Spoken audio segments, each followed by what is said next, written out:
Most people think trading in just one direction. They imagine buying an asset, going long, before the price begins to rise. Then they imagine selling it just as it reaches its peak to reap a profit.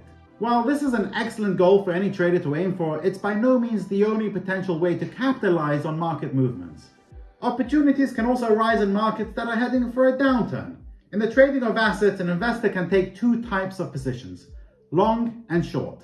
An investor can either buy an asset, which is going long, or sell an asset, which is going short. Another term that's used is call, going long, and put, going short. When you go long, you open your trade by buying an asset whose value you expect to rise, and close it by selling, hopefully for a higher price. To go short, you do the opposite. So if you believe an asset's price is set to fall, you might decide to sell it now in the hope of later buying it back at a low price to make a profit. Or in trading, if you think the price will rise, you buy, and you decide how much per point.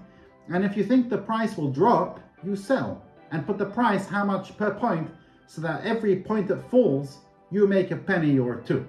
To sum up, if an asset's value increases, short sellers will lose money, while traders with long positions profit.